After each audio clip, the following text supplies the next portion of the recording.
Hello. Hi. Hello, Satan. Hi. I was working to make sure my recording mic was in a good position before I came on. Fair enough. I appreciate that. Mhm. So, I see you are also a fan of the Yuri and the Girl Love, so excellent. We have that thing in common as you, me, and ZZ.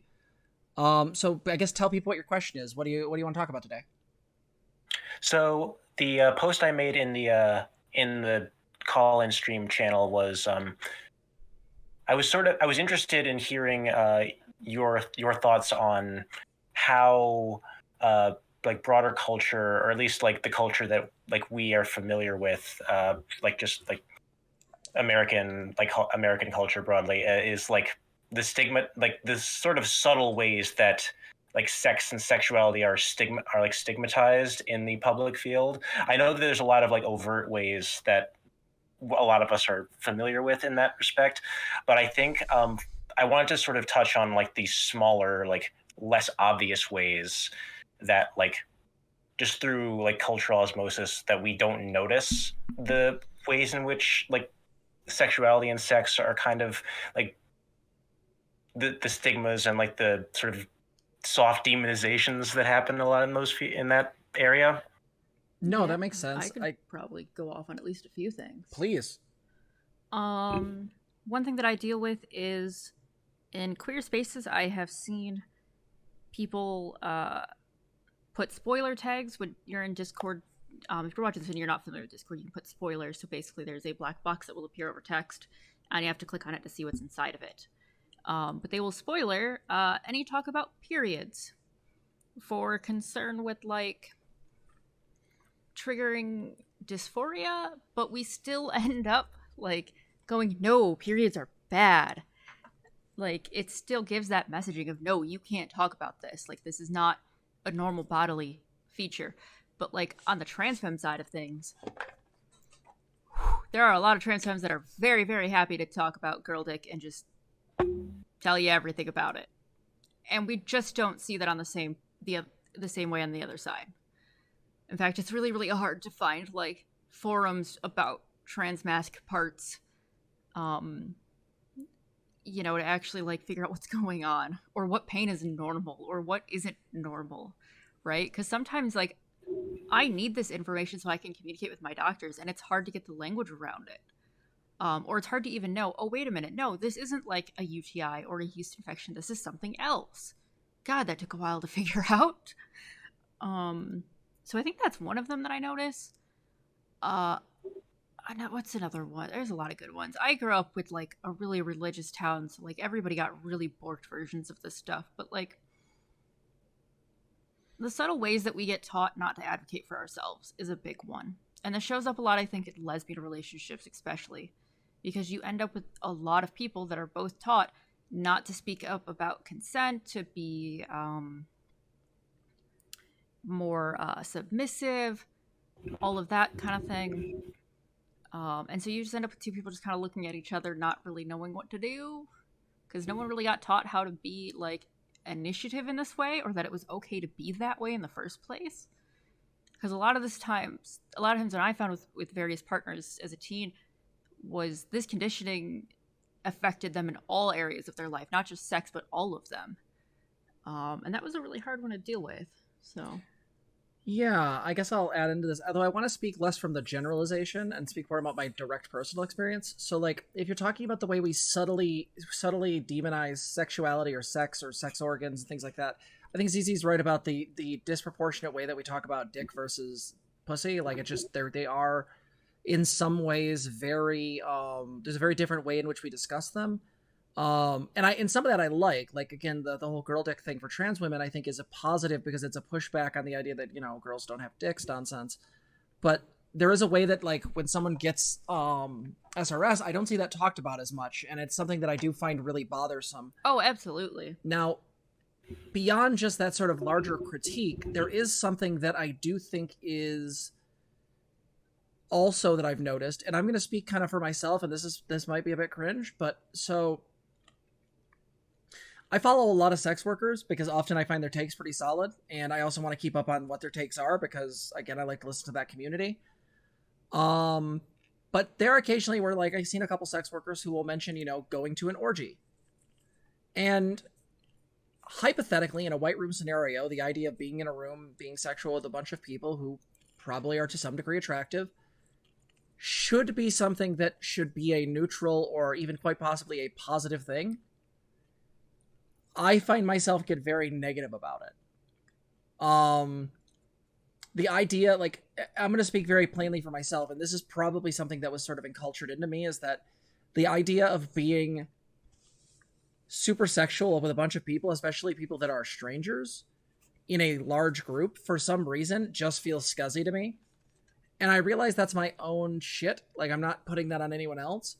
Because, again, I can totally justify meeting a girl, like, the first night and you know, fucking her. Like, it's not like there's a disjunct between the idea of meeting somebody, finding them interesting and attractive, and having sex with them, versus the idea of someone else being hypothetically into this. Now, some of this could be BPD stuff for me, because some of it is like, if I'm attracted to this person, I can find myself having micro levels of jealousy.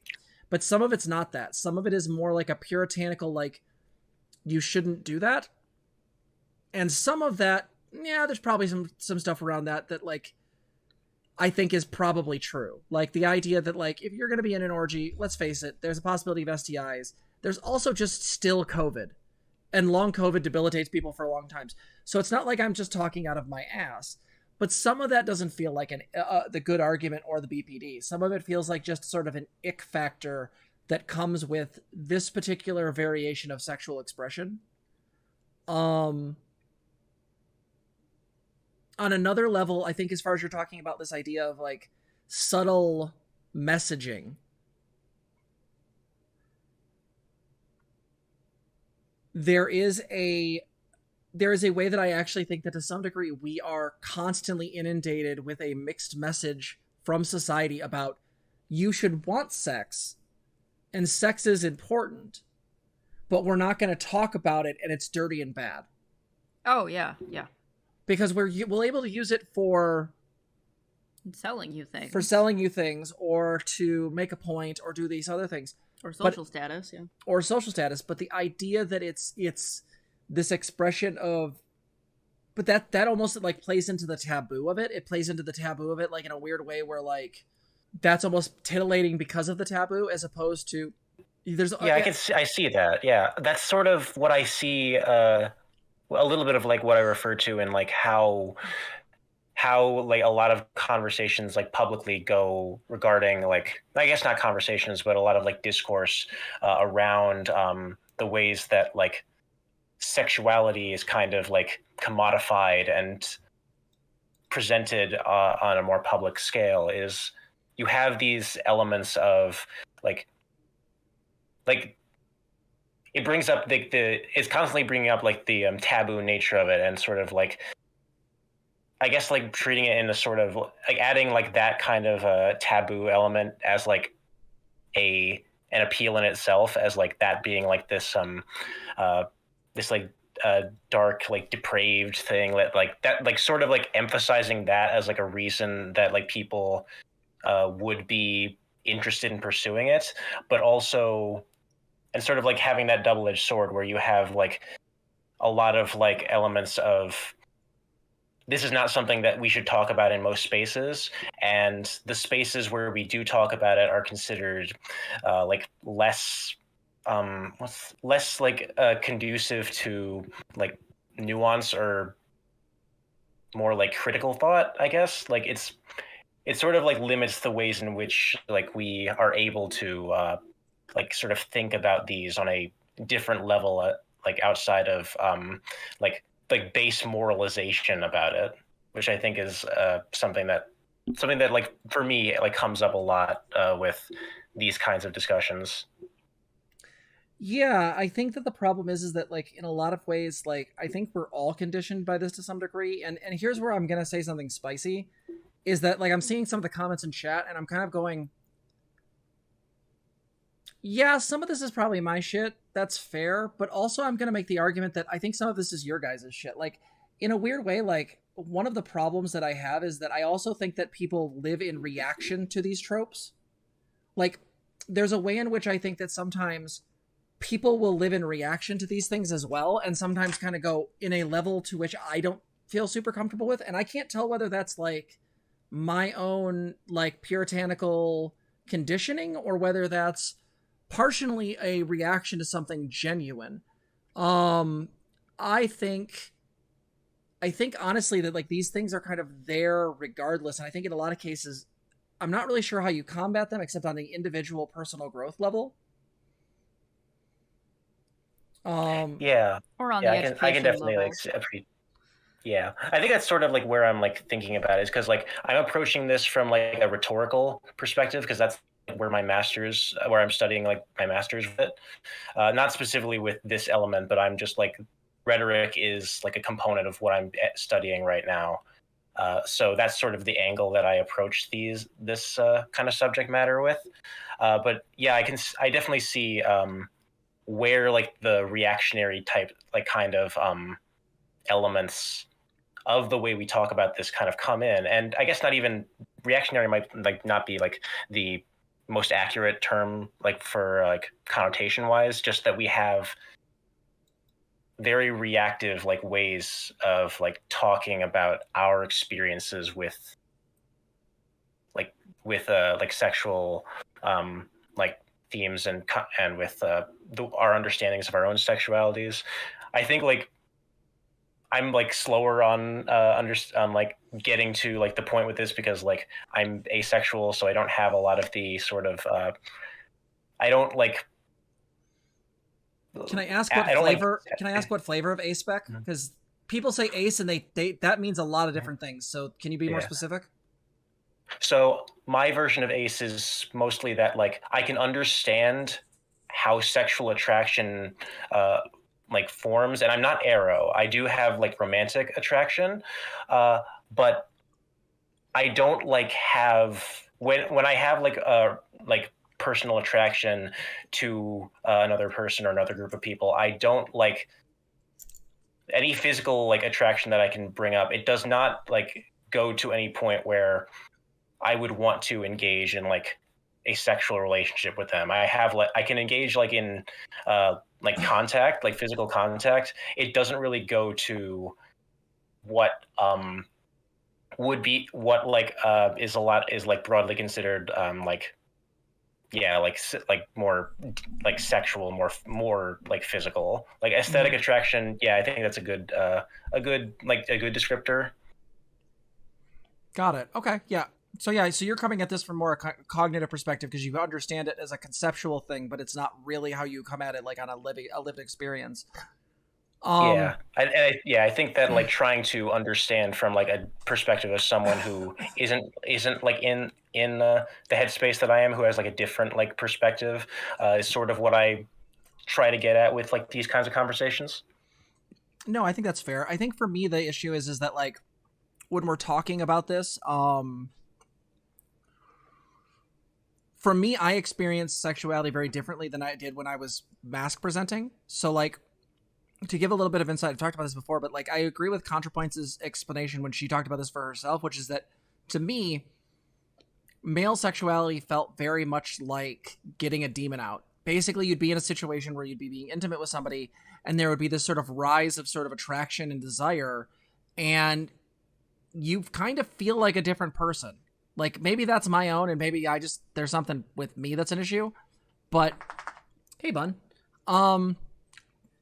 But there's something there that felt like you'd be kind of overtaken by something, and then you be with somebody consensually and it'd be great, and then that faded or went away. Again, it felt like the language Contra uses was like expelling or exercising a demon. To me, the shift for me now is that sexuality is much more like a personal process. It's much more a thing of like being close to somebody.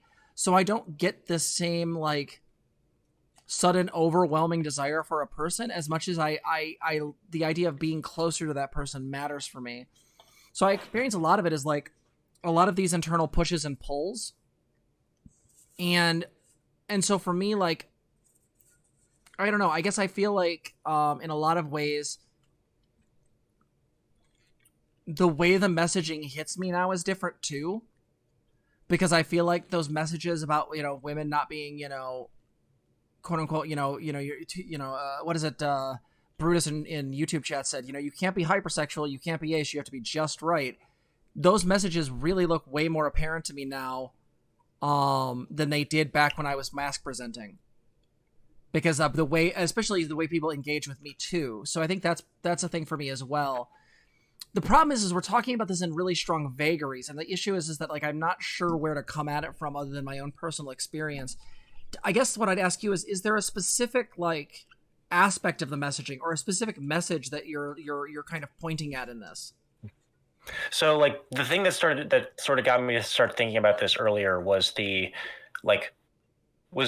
specific rhetorical strategy that I see is just like the concept of having sex for the first time being like called losing your virginity, and just sort of like that language, the use of like the loss as like, oh, there, like you had something before you had sex, and now you don't have it anymore, and it's gone, and you can't get it back. And just like, I just sort of like, I was sort of like connecting dots between like other ways in which like the like sort of we have this like this sort of purity kind of culture where we see where like as much as like where like a lot of like I guess from like the religious aspect is that like we have these like sort of ways of codifying like sex and sexual encounters in ways that are seen to, that are like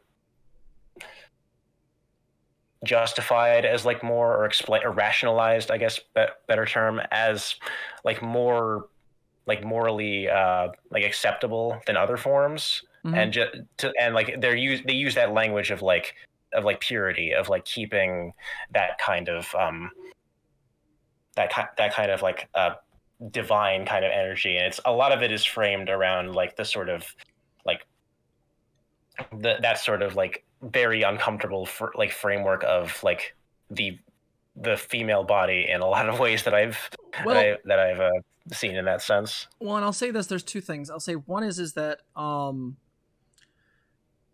my belief is that in some ways the messaging that men and women get around sex are both created to control men and women for the outcome of controlling women.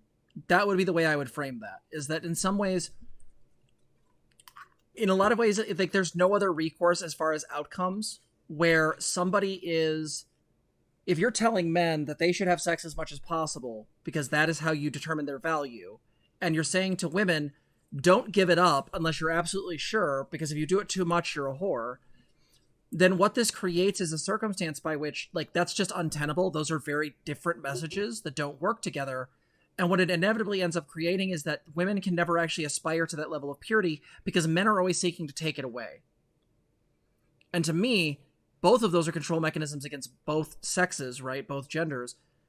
But with the end goal of sort of controlling women, because they have to strive to a thing that they only have in a childlike state. And then once that's taken away, their value is diminished. I mean, you can see this on incel forums. You can see this in Christian circles. The moment virginity is taken, a woman's value goes down. Autogaimelia in chat said, I think a big asterisk needs to be added to the way ContraPoints talked about her sex and sexuality, given that she did a video where she claimed even straight women aren't really drawn to men's bodies, then a couple of months came out as a full-blown lesbian. Okay, so one thing I'm going to say this is, one, I think those videos were further apart than that. The video you're talking about is Shame, and the one before that was the Jordan Peterson one. I think those are like a year apart. The other thing is that I don't think that's the quote. Even straight women aren't attracted. She said they don't seem to be, because she was talking about how women talk shit about guys. That's my memory of that. We'd have to watch that quote again, so I don't know if I agree with you on that. But as far as estrogen changing how you engage with your sexuality and all that, that perfectly makes sense. But I don't know if I agree with you that it colored her commentary necessarily. That's a little beside the point anyway. So. Yeah, I just wanted to respond to that, because that seems that's not my experience of that. Go ahead. I was going to say something, maybe we finish up on this. Yeah. Okay. So I think if I can get a spin for like the positive, because you mentioned, kind of looking at rhetoric around some of this, right?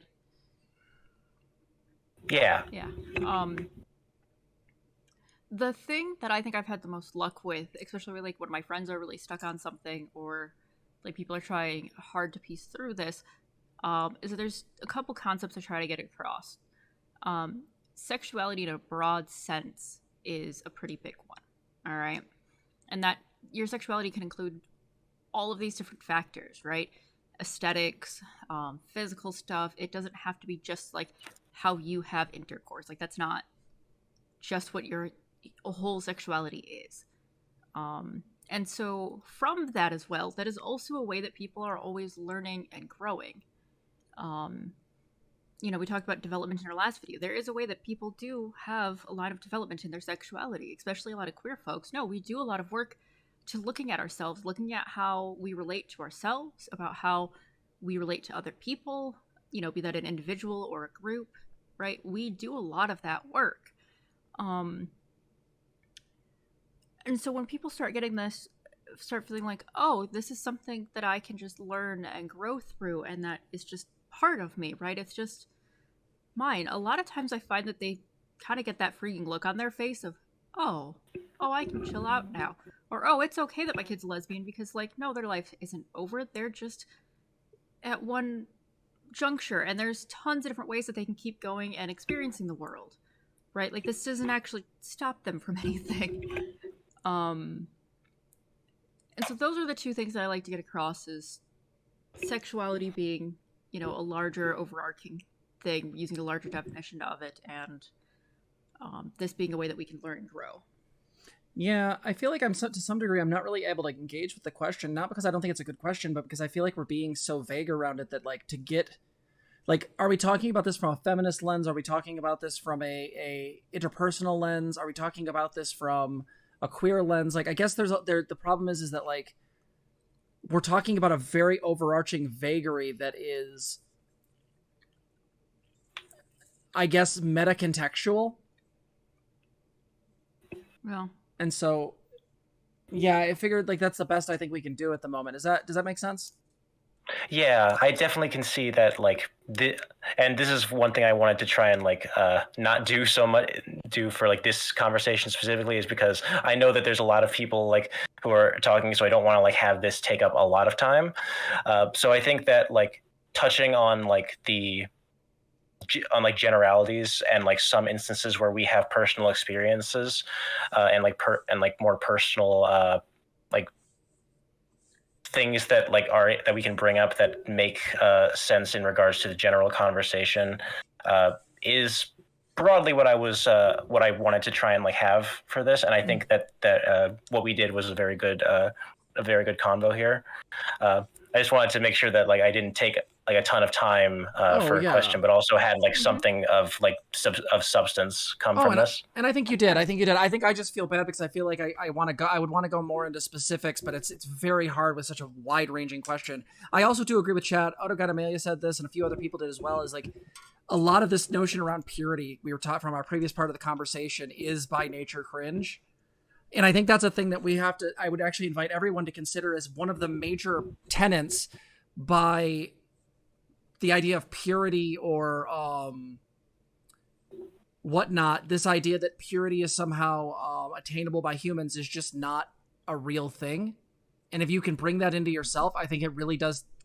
I think it's a really good way to kind of break some of that sort of culturally constructed lens around, you know, the idea of, like, people's, like, body counts, or the idea of, like, how, you know, the number of partners they have, or if they're poly or whatnot. Like, if you take away this idea of purity and that people are just being people, I think that that's a really good way to come at this, at least as part of the conversation. So that's my thoughts. Mm-hmm. Yeah, thank you guys very much for talking about this. I really appreciate you guys bringing me on. I kind of wanted to started thinking about this in regards to thinking of ideas for, like, fiction writing, and just sort of, like, thinking about this in a like, broader sense of, like, how to explore this via, like, more abstract ways of, like, character writing. So I think that I think this is a very and I'm glad that we got a good convo out of this. I think this was really nice. Yeah, thank you. Thanks for coming on. No problem. Yeah, you guys have a good rest of the night. You as well. See ya.